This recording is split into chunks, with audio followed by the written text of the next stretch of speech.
Alors on s'en va à la cueillette de champignons. Alors là, on fait la route pour se rendre dans la belle dalle qu'on a en forêt boréale. Alors nous avons la belle chanterelle. Chanterelle de la forêt boréale. C'est la plus belle. Je trouve qu'elle sent savoureuse. Fait comme on peut voir, là, je coupe avec les ciseaux le champi. Mais il y a d'autres théories. Là. Dans le fond, les Espagnols ils ont fait des tests pendant 25 ans. Ils ont cueilli les mêmes parcelles. Là. Certaines, ils ont coupé. D'autres, ils ont arraché et coupé ensuite le pied pour ne pas salir là, les champignons. Puis, ils se sont rendus compte qu'il n'y avait pas de différence. Là, après 25 ans, là, les deux parcelles là, produisaient, là, les parcelles produisaient pareil. Là. Donc, il n'y a pas de problématique. Même si on se fie à la culture des champignons, on est toujours mieux d'arracher, pas laisser un bout de pied parce que les maladies vont rentrer par le pied. Donc c'est un peu la nouvelle façon de penser. Mais par contre, moi je regarde dans la nature, s'il n'y a pas un humain qui vient cueillir les chanterelles, ben, il va y avoir des mouches qui vont aller pousser dedans. Donc moi je joue avec les deux techniques pas mal. Je laisse le mycélium. Et aussi des fois le fait de couper, on laisse des petits bébés en place pour la prochaine fois qu'on va revenir. Regardez-moi ça, de la belle grosse chanterelle comme ça. Ça, c'est ce qu'on aime.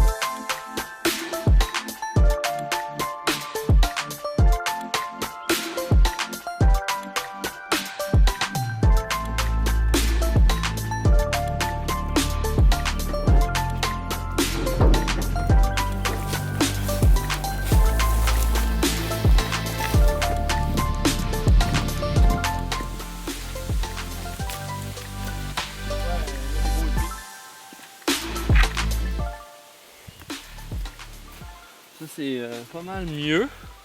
On voit que la marge est encore un petit peu refermée ici. Donc, la majorité des champignons, on peut avec la marge déterminer s'ils sont prêts ou pas là, à accueillir.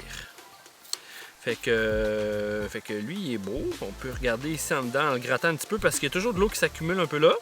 Fait que j'aime ça gratter, enlever la terre parce que pour pas qu'il chauffe dans le transport, sinon il y a des micro-organismes. Fait que puis s'assurer que c'est bien une chair blanche là. C'est vraiment la difficulté du champignon mort. Fait que facile à reconnaître, mais pas évident là, à savoir s'il est comestible. Fait que j'ai bien hâte que ça soit reconnu dans le fond, le champignon au Québec. Si on veut qu'un jour ça soit harmonisé avec les autres activités sur le territoire, il faudrait que dans le fond il y ait une participation pas mal de tout le monde, que les acheteurs de champignons, les restaurateurs, tout ça, qui n'achètent pas des champignons importés ou des champignons sur le marché noir de gens qui n'ont pas d'entreprise. Parce qu'à chaque fois, c'est qu'il n'y a rien de comptabilisé, puis ça fait comme une filière qu'on ne le sait pas trop, c'est nébuleux, il y a de la vente au noir. Fait que ça fait que c'est pas reconnu, hein? Fait que ça fait qu'on ne pourra pas développer ça, là, les champignons. Moi, je crois beaucoup qu'il y a quelque chose d'intéressant à développer avec la filière des champignons au Québec, là, en milieu forestier. Surtout avec la mycosylviculture, ça veut dire l'aménagement des forêts avec les champignons, parce que ces champignons-là sont en symbiose avec les racines des arbres, permettent aux arbres d'aller chercher des éléments nutritifs, protègent les arbres des ravageurs, des maladies, puis permet à l'arbre de se récupérer beaucoup plus rapidement d'une sécheresse. On parle de 3 jours qu'il va se remettre à faire de la croissance versus 14 jours s'il n'y a pas de mycorhize là, sur ses racines. C'est important à tous les acteurs du milieu de favoriser justement les gens qui ont des entreprises puis qui font de la cueillette eux-mêmes au lieu de l'importation ou juste de l'achat puis de la revente. Sinon, ça va encourager encore une fois là, à ce que ça ne se développe pas, cette filière-là, la filière des champignons. Donc, les gens souvent aussi ils se questionnent par rapport aux champignons morts. Est-ce que dans le fond, en cueillant, on va tout détruire la nature? Dans le fond, aucunement. Même nous, on a toujours des trous dans nos paniers pour que les spores tombent quand on marche. Fait que c'est comme si on cueillait une pomme dans un pommier, mais que quand on met la pomme dans notre panier, les pépins sortent pour planter d'autres pommiers. C'est un peu ça l'analogie que je fais. J'ai déjà eu des commentaires des fois là, suite à des images de cueillette commerciale que j'avais faites qu'on était des destructeurs de la nature. Mais au contraire, on aide même à propager ces champignons-là.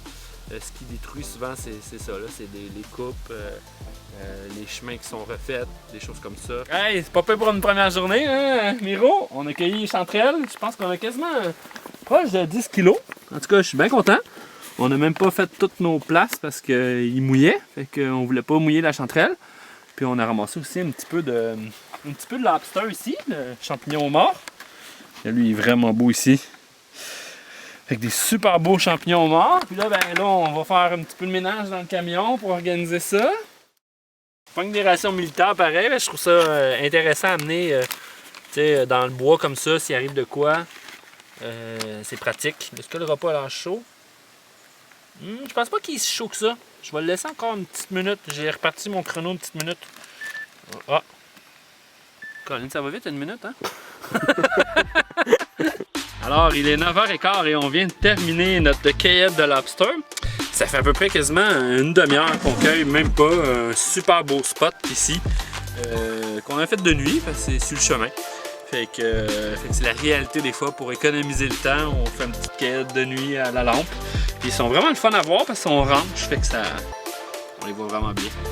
Fait que voilà, une petite anecdote de cueillette de soir.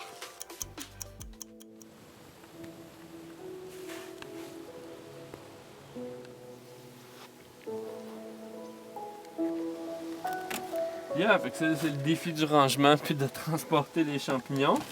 Puis on a des beaux homards qu'on a ramassés. On va mettre ça dans les bacs pour que ça soit ventilé. Puis après ça, on va mettre la glace aussi pour réfrigérer tout ça. Pour garder la chaîne de froid. Des super champignons. Regardez ça, c'est... On voudrait que ça tous comme ça. C'est donc une réalité, là, ça, très fréquente, que les endroits où est-ce qu'on cueille des champignons, malheureusement, ils se font détruire là, par les coupes, les réfections de chemin. Donc, je trouve que de plus en plus, c'est de quoi qui est accéléré, là, la coupe. Je sais qu'on coupe dans les forêts de plus en plus jeunes pour approvisionner les moulins. Fait que c'est triste, j'ai hâte au jour qu'il y ait une harmonisation là, avec la cueillette de champignons puis l'industrie forestière. Donc, quoi j'espère, parce que ça fait qu'on fait beaucoup de déplacements pour inutilement finalement, pour arriver à un endroit qu'il n'y a plus rien parce que tout a été chamboulé.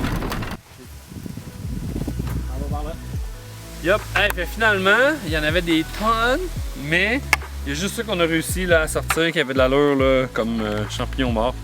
Fait que je sais pas, peut-être qu'on a ramassé juste 1%, c'était assez incroyable comment il y en avait tout plein qui étaient pas bons là-dedans.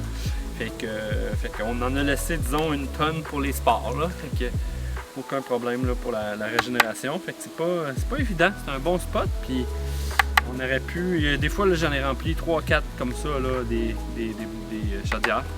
Fait que on va aller voir un petit peu plus loin là-bas.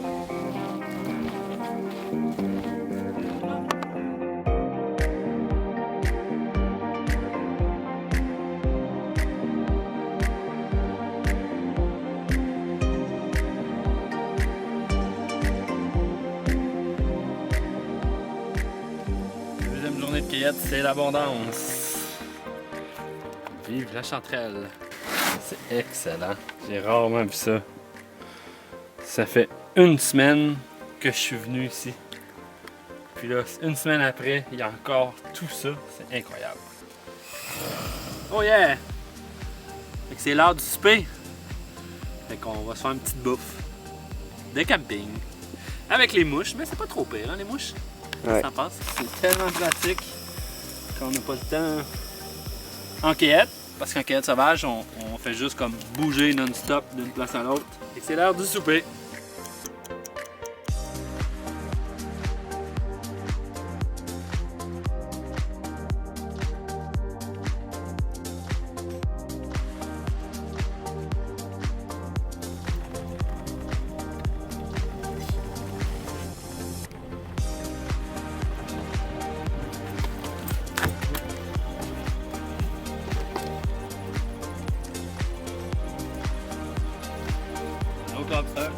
Alors ici, on a les deux spécimens. Ici, on a la russule à pied court, qui, dans le fond, est un champignon avec des lamelles, ici.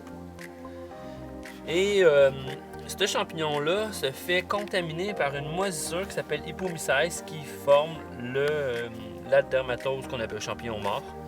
Et on voit qu'il n'y a plus de lamelles, hein. Carrément, c'est vraiment une transformation complète là, du champignon. On voit comme des artefacts des lamelles, mais c'est plus du tout le même champignon. Là. Même il y a un chercheur qui a découvert que même au centre, il n'y a plus de russule là, au centre de ce champignon-là.